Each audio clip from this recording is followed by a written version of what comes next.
Oui, merci beaucoup. Donc, ce matin, Madame la ministre des Affaires sociales, notre ministre, a présenté la nouvelle stratégie des protections sociales qui couvre la période 2018-2022. Donc, la stratégie de protection sociale a deux objectifs. Le premier objectif, c'est de d'assurer une couverture large et inclusive pour toutes les populations pauvres. Et le deuxième objectif de la stratégie, c'est l'inclusion socio-économique, c'est-à-dire de passer de l'assistanat au développement social. Donc, la stratégie de protection sociale s'aligne avec les politiques, les visions et les stratégies internationaux, mais nationaux aussi, notamment avec la vision 2035, la SCAP, et également les stratégies sectorielles. Donc, c'est une stratégie qui est basée sur les droits humains. Donc, c'est une stratégie qui promet la mise en place d'un socle national de protection sociale. Donc, on va passer à un système de protection sociale qui est basé sur des garanties élémentaires. Donc, également, Madame la ministre a ce matin présenté les programmes sociaux, c'est-à-dire notamment le résultat, les performances et le résultat qu'on a pu réaliser ou atteindre durant cette année 2019. En premier lieu, il y a eu une communication sur le registre social qui est opérationnel depuis 2017 et qui aujourd'hui sont enregistrés plus de 60 000 ménages, ce qui veut dire 350 000 individus. Quand même, c'est une base de données extrêmement importante. Il y a également des guichets sociaux qui sont opérationnels depuis 2017 sur toute l'étendue du pays, c'est-à-dire au total 12 guichets, 7 à Djibouti-Ville et 5 dans le région de l'intérieur. Rien que dans l'année 2019, il y a plus de 10 322 ménages qui ont visité ces guichets. Et parmi les ménages qui ont visité, 58% ont eu de réponses favorables. Donc, si je reviens un peu rapidement sur les programmes sociaux phares, les départements a lancé, le président de la République, son Excellence, M. Ismaël Marguelé, a lancé en 2016 le programme national de solidarité famille. Donc, en 2019, ce programme a été étendu. Donc, on est passé de 3 362 à 7 362. Donc, nous avons atteint 37% des cibles prévues qui sont les pauvres extrêmes. Il y a également le programme d'assistance sociale santé, le PASS, qui assure un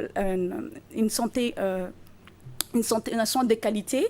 Donc, je pense qu'également, en 2019, nous avons atteint les cibles prévues. Donc, on a pu donner la carte PASS, plus de 20 600 ménages.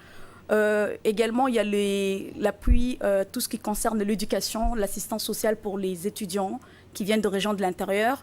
Et également, la ministre a fait une communication sur les réalisations dans les programmes que nous avons réalisés qui concernent les appuis et les prises en charge des personnes, de groupes vulnérables, notamment les personnes âgées, les personnes handicapées, les personnes à besoins spéciaux, les enfants à besoins spéciaux. Donc, ces groupes vulnérables participent à tous les programmes, que ce soit les programmes de transfert monétaire, le PNSF, l'appui santé à travers le PASS, mais également le droit au logement à travers la Fondation Droit au logement. Donc, comme vous savez, les actions de notre département des affaires sociales, il n'y a pas que simplement les assistances ou les aides, mais il y a également l'appui à l'inclusion socio-économique, c'est-à-dire comment aider ces familles à sortir de la pauvreté, l'autonomisation, l'inclusion socio-économique. Donc, la ministre a présenté les programmes d'autonomisation et de développement des opportunités à travers les formations professionnelles, la microfinance et également la taille des pierres et les micro-projets. Donc également les actions que le département réalise, il y a tout ce qui concerne l'organisation et la structuration de la communauté, c'est-à-dire à travers de nouvelles approches très novatrices, les développements conduits par la communauté, les groupes d'entraide, à travers également des mécanismes de fonds de développement communautaire. Donc plusieurs programmes, nous le voyons, sociaux ont été mis en place depuis plusieurs années pour lutter contre la précarité, la pauvreté et améliorer les conditions de vie de nos concitoyens. Alors, est-ce que tous les résultats de ces programmes sont ceux qui étaient attendus ou certains programmes posent des difficultés ou ont du mal à vraiment fonctionner auprès des bénéficiaires ? Non, effectivement, nous avons réalisé des performances et des résultats extraordinaires, si je peux dire ça.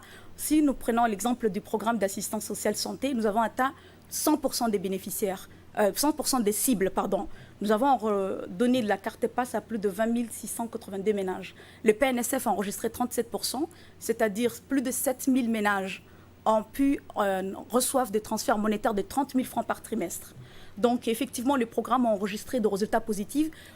Pour preuve, le ministère a réalisé, en collaboration avec la DISET, l'Institut national de la statistique, avec l'appui du PNUD, une étude qu'on appelle l'indice multidimensionnel de la pauvreté, l'IPM. L'indice IPM Djibouti, c'est la première fois que nous avons réalisé, a montré qu'effectivement la pauvreté a diminué. Donc cela montre que les efforts du gouvernement, les actions sociales ont un impact direct sur la pauvreté. Donc contrairement à l'approche d'évaluation habituelle que Djibouti avait l'habitude de faire, que notre pays avait l'habitude de faire, l'indice multidimensionnel de la pauvreté a montré qu'effectivement la pauvreté extrême, l'intensité et la pauvreté globale ont quand même diminué. Donc si je reviens également, tous ces programmes sont réalisés en étroite collaboration avec les départements sectoriels. Donc on parle des affaires sociales, c'est un ministère transversal. Nous travaillons avec l'ensemble des départements du gouvernement. Donc en premier lieu, nous travaillons avec les ministères, les secrétariats d'État à la décentralisation, parce qu'il faut comprendre que la stratégie des protections sociales et les actions sociales s'inscrivent à la fois dans le temps et dans l'espace. Dans les temps, parce qu'il faut qu'il y ait des évaluations. Nous réalisons des évaluations. L'évaluation du PNSF qui a été faite cette année a montré que l'impact du programme est positif. 88% des bénéficiaires ont déclaré qu'il y a eu une amélioration de leurs conditions de vie. Donc c'est quand même un chiffre extraordinaire. Il y a eu également un accroissement de la consommation alimentaire et la diminution de l'insécurité alimentaire. Donc nous travaillons également avec les départements, l'ensemble des départements, avec par exemple les ministères de logement pour tout ce qui concerne l'ingénierie sociale. Nous travaillons avec pratiquement tous les départements pour tous les domaines, à chacun dans son domaine. Si je reviens également, nous avons d'un côté les programmes sociaux. Il y a également tout ce qui concerne l'inclusion socio-économique à travers les formations professionnelles. Rien que cette année, plus de 2800 jeunes ont pu bénéficier de formations en entrepreneuriat, de formation, et ont également bénéficié des investissements pour qu'ils puissent monter ou créer des activités génératrices ou des micro-projets. Pour terminer, je vais terminer avec les perspectives. Donc les perspectives, c'est la mise en place d'un socle de protection sociale avec des garanties élémentaires. Les perspectives, c'est de renforcer les mécanismes de coordination, affiner les ciblages. Les perspectives, c'est d'aller vers un nouveau modèle social propre à Djibouti.